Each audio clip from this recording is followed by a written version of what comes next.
देखिए, जैसे कि आप सभी जानते हैं कि इंडिया पोस्ट ऑफिस के द्वारा जीडीएस के पदों के लिए लगभग 40,889 पदों के लिए भर्ती निकाली गई है।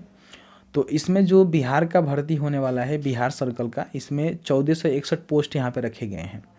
तो मान लीजिए, अगर आप बिहार सर्कल के लिए अप्लाई करना चाहते हैं, आप किसी भी स्टेट से हैं, अगर आपका मैट्रिक में लोकल लैंग्वेज हिंदी है, तो आप जो है बिहार सर्कल के लिए अप्लाई कर सकते हैं। या फिर आप बिहार के ही हैं और बिहार में अप्लाई करना चाहते हैं तो आसानी से अप्लाई कर सकते हैं। तो इसके रिगार्डिंग मैंने जो है वीडियो बनाकर आप सभी को जानकारी दिया ही था कि कैसे फॉर्म को फिल करना है। बेसिकली उसी तरह से जो है फॉर्म को आप फिल कर पाएंगे। और ध्यान रखिएगा, आप में से काफ़ी सारे लोग ऐसे हैं जो कि मिस्टेक कर रहे हैं फॉर्म को फिल करने में। जैसे कि आप में से काफ़ी सारे लोगों के द्वारा भी पूछा जा रहा है, क्या हमने बिहार के लिए अप्लाई कर दिया है तो क्या हम उत्तर प्रदेश के लिए अप्लाई कर सकते हैं? नहीं कर सकते हैं भाई, एक ही सर्कल के लिए अप्लाई कर सकते हैं। ठीक है, इन बात का ध्यान रखिएगा। तो अगर आप बेसिकली बिहार में फॉर्म को फिल करना चाहते हैं बिहार सर्कल से, तो यहाँ पे 1461 पोस्ट रखे गए हैं। और ये पोस्ट जो है पोस्ट वाइज रखा गया है, जैसे कि आप सभी जानते हैं। तो उसके रिगार्डिंग हम बात करेंगे कौन से पोस्ट में मतलब पोस्ट निकाला गया है, जीडीएस का कौन सा पोस्ट है, उसके रिगार्डिंग भी हम बात करेंगे। और आप बिहार सर्कल का अप्लाई करना चाहते हैं तो किस तरह से पोस्ट का जो प्रीफरेंस है वो आप दे सकते हैं, जो कि आपका सिलेक्शन हो पाए। और देखिए, आप में से काफ़ी सारे लोग ये भी पूछ रहे हैं ना कि जैसे कि हम बिहार से हैं और उत्तर प्रदेश में अप्लाई करना चाहते हैं, दिल्ली में अप्लाई करना चाहते हैं, तो क्या कर सकते हैं कि नहीं कर सकते हैं? तो देखिए, कर सकते हैं, लेकिन इन बातों का ध्यान रखिएगा। जो भी स्टेट के लिए अप्लाई कर रहे हैं सर्कल के लिए, वहाँ का जो लोकल लैंग्वेज है आपके मैट्रिक के सर्टिफिकेट के अनुसार होना चाहिए। जैसे मैट्रिक में आपने हिंदी लिया हुआ है लोकल लैंग्वेज, ठीक है, तो उस तरह से अगर जो भी स्टेट में आपका लोकल लैंग्वेज है तो वहाँ आप आसानी से हिंदी होगा तो भर सकते हैं। लेकिन तमिल है, कर्नाटक है, या फिर जो भी अलग अलग है, तो आप वहाँ पर नहीं अप्लाई कर सकते। अप्लाई भी करेंगे तो आपका सिलेक्शन तो नहीं हो पाएगा, क्योंकि लोकल लैंग्वेज आपको पता ही नहीं है। और जो ग्रामीण डाक सेवा का काम होता है, जीडीएस काम होता है, वो लोकल जो भी ग्रामीण क्षेत्र है वहीं पे आपको काम करना होता है। तो वहाँ का लोकल लैंग्वेज आपको आना बहुत ज़्यादा ज़रूरी है। 3 बातों का ध्यान रखिएगा। तो चलिए हम बिहार के रिगार्डिंग बात कर लेते हैं कि बिहार में जो 1461 पोस्ट है उसको आप किस तरह से चेक करेंगे कि कौन कौन से पोस्ट ऑफिस में वैकेंसी है और किस तरह से आप कैटेगरी का जो प्रीफरेंस है वो देंगे, पोस्ट का प्रीफरेंस देंगे। सभी जानकारी इस वीडियो में क्लियर करके बताते हैं। देखिए, ये जो है जीडीएस ऑनलाइन इंगेजमेंट का ऑफिशियल पोर्टल है, यहीं से जो है फॉर्म को अप्लाई आप कर सकते हैं। जैसे कि मैंने आपको वीडियो बनाकर जानकारी दिया ही था। तो यहाँ पे नोटिफिकेशन के ऑप्शन पे जाएंगे तो इसका जो ऑफिशियल नोटिफिकेशन है यहाँ पे आप क्लिक करेंगे तो आपके सामने जो है कुछ इस तरह से नोटिफिकेशन डाउनलोड हो जाएगा, जो कि 27/1/2023 से लेकर 16/2/2023 के बीच में इसका जो ऑनलाइन फॉर्म है यहाँ पे फिल किया जाएगा। और इसमें देख सकते हैं कि 3 प्रकार का जो है पोस्ट रखा गया है, जैसे कि branch post master, assistant branch post master और डाक सेवक। किनको कितना सैलरी मिलेगा इसके रिगार्डिंग यहाँ पे जानकारी दिया गया है। तो ये चीज़ जो हमने उस वीडियो में कवर किया था और आपको जानकारी दिया ही था कि ब्रांच पोस्ट मास्टर का काम क्या रहेगा, ठीक है, यहाँ पे असिस्टेंट ब्रांच पोस्ट मास्टर का काम क्या रहेगा, डाक सेवक हैं उनका काम क्या रहेगा। तो इस चीज़ मैंने आपको बताया था।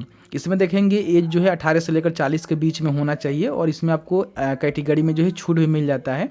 और अगर आप मैट्रिक पास हैं, यहाँ पे देख सकते हैं कि साफ साफ बोला गया है कि मैट्रिक पास हैं और जिस भी डिवीज़न के लिए सर्कल के लिए अप्लाई करना चाहते हैं वहाँ का लोकल लैंग्वेज आप जानते हैं तो आप यहाँ से अप्लाई कर सकते हैं, कोई भी आपको प्रॉब्लम नहीं है। अब इसमें मैंने आपको बताया कि 40,889 पदों पे जो है पूरे भारत में वैकेंसी निकाली गई है, जिसमें से बिहार का जो संख्या है 1461 है।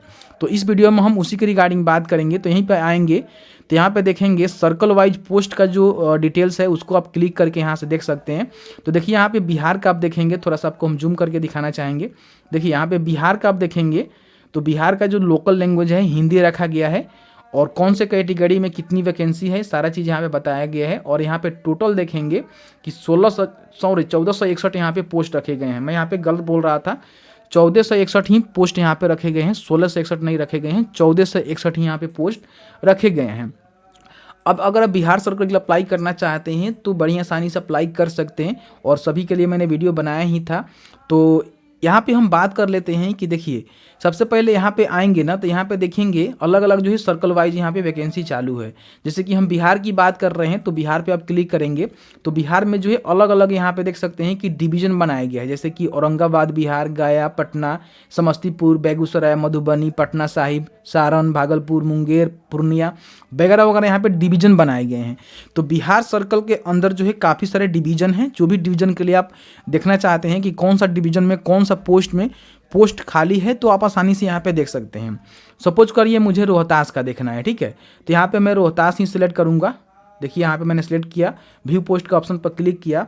अब क्या होगा कि जो भी पोस्ट वाइज आपका वैकेंसी है उसके बारे में यहाँ पे जानकारी दिया जाएगा। अब यहीं से जो है पोस्ट प्रेफरेंस को भी आप दे पाएंगे, थोड़ा समझिएगा। देखिए सबसे पहले रोहतास डिवीजन में आप देखेंगे जो अमौन बीओ है, इसमें देखेंगे कि असिस्टेंट ब्रांच पोस्ट मास्टर और जीडीएस का इसमें पोस्ट है, ठीक है। यहाँ पे देखेंगे मतलब कि एक ही पोस्ट है, जीडीएस इसका वही मतलब जीडीएस होता है ग्रामीण डाक सेवक, इसका अंदर ही सारी चीज़ आते हैं। तो यहाँ पे देखेंगे केवल असिस्टेंट ब्रांच पोस्ट मैनेजर का जो इसमें पोस्ट है किसके लिए रिजर्व है, एसी कैटेगरी के लिए, केवल एसी कैटेगरी के लिए रिजर्व्ड है।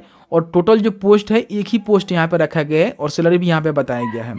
तो आप मान लीजिए फॉर्म को अप्लाई करना चाहते हैं तो आप जो भी कैटेगरी से हैं उसको चेकआउट कर लीजिएगा कि आपके हिसाब से उस कैटेगरी का जो है उस जगह पे पोस्ट है कि नहीं है। जैसे कि यहाँ पे देखेंगे इसमें बीपीएम का है, यानी कि ब्रांच पोस्ट मैनेजर का है, ओबीसी कैटेगरी के लिए रिजर्व रखा गया है, यानी कि ओबीसी कैटेगरी इस प्रेफरेंस को आसानी से देख पाएंगे। तो इस तरह से आपने देख लीजिएगा जो भी आप अप्लाई करना चाहते हैं उसके रिकॉर्डिंग आप देखेंगे कि आपका जो है कैटेगरी के लिए उस जगह पे पोस्ट है कि नहीं है। अब आप में से काफ़ी सारे लोग कहेंगे क्या हम अलग डिवीजन से है तो अलग डिवीजन से फॉर्म को अप्लाई कर सकते हैं, कोई भी दिक्कत नहीं है। किसी भी पोस्ट के लिए अप्लाई कर सकते हैं, किसी भी पोस्ट ऑफिस के लिए अप्लाई कर सकते हैं, कोई भी दिक्कत नहीं है, ठीक है। लेकिन इन बातों का ध्यान रखिएगा कि जो भी कैटेगरी रिजर्व रखा गया है, जैसे कि ओबीसी रखा गया और ओबीसी से आते हैं तो भी आपको यहाँ पे प्रेफरेंस आपको देना है फॉर्म फिल करते समय, इस बात का ध्यान रखिएगा, ठीक है। तो मैंने यहाँ पे आपको बता दिया। आप बैक आएंगे, यहाँ पे देखेंगे तो और भी बहुत सारा यहाँ पे डिवीजन है जिसको आप सेलेक्ट करके चेकआउट कर सकते हैं। मान लीजिए आप गया से हैं और आपको भरना है पटना में, तो पटना डिवीजन के लिए अप्लाई कर सकते हैं। और ध्यान रखिएगा एक व्यक्ति एक ही डिवीजन और सर्कल के लिए अप्लाई कर सकता है। जैसे कि मान लीजिए बिहार सर्कल के लिए अप्लाई कर लिए हैं, ठीक है, तो आप चाह रहे हैं कि नहीं हम दूसरे किसी सर्कल के लिए अप्लाई करें, बिल्कुल भी नहीं कर पाएंगे भाई। आंध्र प्रदेश के लिए आप करना चाहते हैं, नहीं कर पाएंगे। जैसे कि आपने आंध्र प्रदेश का फॉर्म फिल कर लिया है और आप सोच रहे हैं कि हम बिहार का भी फिल कर लें, नहीं कर पाएंगे भाई, डुप्लीकेसी में आपका अप्लीकेशन यहाँ पर रिजेक्ट हो जाएगा, इस बात को ध्यान रखिएगा। तो यहाँ पे एक ही सर्कल के लिए अप्लाई कर सकते हैं और उस सर्कल के अंदर जितने भी यहाँ पे डिवीजन हैं उसमें से किसी एक डिवीजन के लिए अप्लाई कर सकते हैं, इस बात को ध्यान रखिएगा। तो अगर आपने फॉर्म को फिल कर लिया है चाहे किसी और भी स्टेट के लिए, तो दोबारा आप यहाँ पे बिहार के लिए फॉर्म फिल अप्लाई नहीं कर सकते हैं। और बिहार के लिए अगर आपने फॉर्म फिल कर लिया है तो ठीक बात है, नहीं किया हुआ है तो आप बिहार का चाहें तो यहाँ पे फॉर्म फिल कर सकते हैं। 1461 यहाँ पे पोस्ट रखे गए हैं। तो ये सारी चीज़ें हैं। तो मैंने यहाँ पे सारा चीज़ आपको क्लियर करके बता दिया, ठीक है, कि आप किस तरह से चेकआउट करेंगे। यहाँ से आप रजिस्ट्रेशन कर सकते हैं, अगर आप रजिस्ट्रेशन भूल गया है तो आप फॉरगेट कर सकते हैं, यहाँ पे अप्लाई कर सकते हैं, पेमेंट का जो स्टेटस है यहाँ चेक कर सकते हैं। तो और किसी प्रकार का कोई आपका परिवाद है, शिकायत है, तो आप यहाँ पे उसको दे सकते हैं या फिर यहाँ पे हेल्प डेस्क का ऑप्शन से भी मदद ले सकते हैं। तो ये सारी चीज़ें हैं।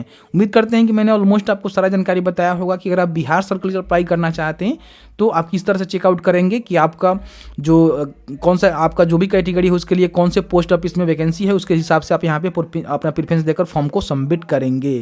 तो जैसे कि आपने देखा कि मैंने आपको बता दिया कि अगर आप बिहार से फॉर्म को फिल करना चाहते हैं बिहार सर्कल से, तो यहाँ पे देखेंगे कि यहाँ पे बिहार में केवल 1461 पोस्ट रखे गए हैं, जिसके लिए मैंने आपको बता दिया ही कौन कौन से आप पोस्ट वाइज देख सकते हैं कि कहाँ पे वैकेंसी है कहाँ पे नहीं है।